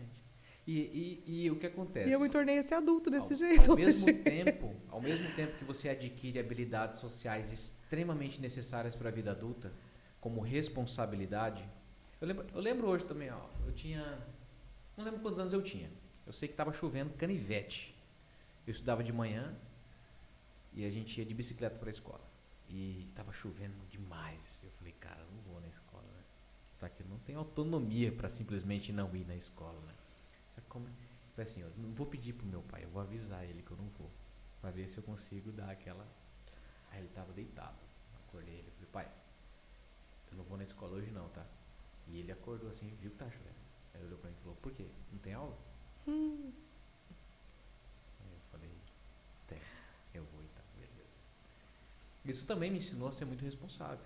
Sim. Porque na vida do adulto, tá chovendo aqui, não tá? A gente não tá aqui? Tem que estar aqui. Interessa. Né? Tem que fazer o que tem que fazer. Qual o problema da chuva? Entende? É como todo adulto fala, você é de açúcar? Entendeu? Vai derreter? É, exatamente. Só que quando é muito rígido, o que acontece? Ao mesmo tempo, o que a criança ela acaba entendendo? Não conseguir fazer com que o meu pai me ame. Entende? Aí, erroneamente, muitas vezes, não estou dizendo que foi o caso, tá? E nem que foi só isso, mas como eu disse, é sempre uma construção, tá? Eu tomo pra mim a culpa. Tanto do mal entendido, porque o seu pai falar, por exemplo, que é sua responsabilidade tirar 10, não significa que ele não está orgulhoso, mas ele não disse. E por ele não dizer, você acha que ele não está. Entendeu? Aí já se sente insuficiente, isso, né? Exatamente. Então, assim, esse mal entendido todo, que vem de toda a dinâmica de criação, faz com que a gente carregue a sensação de insuficiência. Então, você se torna uma pessoa muito competente, muito responsável, que conquista muitas coisas, que tem um ganho secundário muito forte, que é o quê? Que realmente você começa a conquistar, você começa a ser elogiado, você começa a ter preferências, não é? Só que por baixo de tudo isso, não tem um sentimento de prazer, de gratidão, não de se sente tranquilidade, preenchido. entende? Tem um sentimento de insuficiência, de tristeza, entende? Aí você se sente meio perdido muitas vezes. A vida começa até a perder sentido. É aí onde as pessoas elas começam a questionar pessoas que são bem-sucedidas, mas que estão tristes ou acabam cometendo suicídio. Você fala, como? O cara era um fazendeiro. Aí você Tinha fala, dinheiro. e daí? Entendeu? E daí? Porque uma conquista, ela pode ser muito bem a prova da minha própria insuficiência. Como você pode trazer aqui, você fala, cara, eu achei que eu ia conseguir, mas agora eu comprei esse negócio e agora que eu não tenho mais aquele objetivo e não resolveu o meu problema, para onde que eu vou? Entende? Então, aí você vai num processo terapêutico para então, enfim, você encontrar dentro de você o que você está buscando. Para que a gente possa lidar com outros aspectos, inclusive com o seu medo de ser relaxada demais, né? Porque um dos medos, geralmente, de quem é muito crítico é esse. Mas e se eu aproveitar e relaxar? E se eu passar do ponto? Né? E se eu... Você sabe o que é dar ataque cardíaco, assim, ó? Atrasou 10 minutos o coração. Acabou. Acabou o mundo. Acordei 8 horas, 9 horas, completamente incompetente. Acabei com a minha vida. Meu Deus, eu construí isso durante 31 anos. Agora eu acordei 10 minutos. Não é possível. É um caos. Por quê? Isso prova que você estava certo. Que você é insuficiente, entendeu? Você vive a vida inteira lutando contra aquilo, daqui a pouco toma. Aí, eu sabia. Como é que tá a sua agenda essa semana? Preciso. Ai, Ítalo, é isso. Você quer falar mais alguma coisa? Fica à vontade. Led, muito obrigado pelo convite de vocês. Eu que agradeço. Que tenha sido interessante com relação a esclarecer muitas coisas, né? Espero que tenha sido útil também para você, pessoalmente falando. Com certeza. Para que você possa ter a tranquilidade de saber que realmente a gente não procura um processo terapêutico só quando as outras pessoas percebem que nós estamos mal. A gente procura um processo de terapia quando nós sentimos que a gente precisa se sentir bem, entendeu? Porque, agora, se eu puder utilizar uma fala especificamente para você, a gente constrói uma imagem do que a gente acha que as pessoas acham da gente. E aí, se de repente você for na terapia, nossa, mas como? Ela foi no processo de terapia, mas ela tá tão bem, mas entendeu? Aham. E aí você não quer destruir essa imagem que você construiu na cabeça das outras pessoas e você vive uma vida triste em função do outro. Uhum. E aí você nem percebe que na verdade você está no mesmo movimento de tentar agradar o pai rico. Entendeu? Entendi. Mas assim, procure, se você achar que eu mereço a sua confiança, manda mensagem, a gente conversa, eu te explico como funciona melhor o tratamento. Se não, Com procure outra certeza. pessoa, também não tem problema. O importante é você se cuidar. Inclusive as outras pessoas que estão nos acompanhando, né? O objetivo da minha vinda aqui hoje é mostrar que existem várias formas de você trabalhar. Entendeu? Eu trabalho num período muito mais curto, muito mais intenso, incisivo e agudo. Mas tem um trabalho mais a longo prazo, de lapidar, de desenvolver ao longo do tempo, que você vai fazendo no seu tempo, entendeu? Então, assim, cada profissional vai trabalhar de um jeito, cada profissional tem uma habilidade, não é porque você foi um e não deu certo, que o outro não vai ajudar. Então, assim, é importante entender que existem técnicas diferentes, que existe uma técnica para você, que às vezes é legal para você e não é legal para outra pessoa, e que tem profissionais também com habilidades diferentes. Isso é um fato. Né? Eu posso ser mais habilidoso do que outra pessoa e outra pessoa ser muito mais habilidosa do que eu. Às vezes a pessoa passa por atendimento comigo, não é legal, vai com outra e dá certo. Porque a pessoa conseguiu aplicar, e não é por, e aqui eu estou falando de habilidade mesmo. Às vezes a pessoa conseguiu aplicar a técnica melhor do que eu. Ótimo, entende? Mas é importante que você entenda que assim como na medicina, se você vai no cardiologista, no oftalmologista, no clínico geral e você não gostou, você nunca mais vai no médico? As pessoas fazem isso com a psicologia. Se ela faz um momento de terapia, vai 2, 3 meses, não gostou, ela nunca mais volta. Entendeu? Só na maca. Já cria um bloqueio daquilo. Exatamente. Então, que a pessoa possa procurar um profissional. Se já procurou e não deu certo, procure outro. Se nunca procurou, faz pelo menos uma primeira sessão, conhece, entende como funciona, entendeu? Não gostou? Faz uma primeira sessão com o outro, entende, vê como é que funciona, se você vai com a cara, porque também tem um feeling, né? Pô, não confiei muito, não gostei muito, não deu muito certo, entendeu? Tá legal, isso também é importante dentro da terapia, especialmente na minha forma de trabalhar. Você precisa confiar em mim, porque eu vou te dar orientações e você precisa seguir. Então você necessariamente precisa confiar em mim. Sim. E muito rapidamente, porque é muito rápido, entende? Então você precisa... o santo tem que bater, tem que ser legal, você tem que confiar, tem que ser... Dura mais ou menos quanto tempo, assim, um processo terapêutico? Olha, eu estou me tratando já 1 ano, tive... Não dá para dizer. Porque Varia? Varia da técnica, né? Comigo, é porque assim, ó, de forma geral, a psicanálise dura mais tempo, tá? Até porque a própria psicanálise, ela não tem o intuito de resolver um sintoma diretamente. Ela tem o intuito de ir transformando a personalidade, desenvolvendo você ao longo do tempo mesmo. A psicanálise pura, eu estou falando, não a orientação de base analítica para os colegas que estão escutando aí, né? E você não entende exatamente, mas eles vão entender, fica tranquilo. Estou me justificando para um público que está ligado, né? Mas a orientação de base analítica já pega a psicanálise como uma base teórica e já trabalha conflitos em menos tempo, mas também pode se estender por meses ou anos. A TCC já tem a tendência de durar menos tempo, que é a cognitivo-comportamental. Talvez ali 20, 30 sessões geralmente, talvez mais, talvez menos, depende da técnica, depende do sintoma. Eu já não trabalho dessa forma. Então, assim, a gente faz a primeira avaliação, que vai durar em torno de 1 hora, e depois disso, você já sai de lá com um tratamento do começo ao fim. Então, a gente, você vai fazer a primeira sessão desse dia, vai fazer o retorno nesse dia, vai fazer o outro retorno nesse dia, e acabou. Entendeu? Podemos falar em valores aqui? A avaliação, eu cobro R$350, que é um momento onde, primeiro, eu vou entender o que está acontecendo com a pessoa. Então, a gente vai entender o sintoma, vai entender um pouco do histórico e a gente vai, então, definir o propósito do tratamento. Dentro desse primeiro momento, eu também vou conhecer a pessoa e eu vou identificar junto com ela se, de fato, ela entendeu e ela quer fazer o que tem que ser feito. Porque eu já atendi um jovem há uns 2 anos atrás. Eu perguntei para ele assim, de 0 a 10. Eu não faço essa pergunta para todo mundo, mas para ele eu fiz só para poder tirar a prova. Eu falei para ele, de 0 a 10, quanto você se sente responsável por resolver esse problema?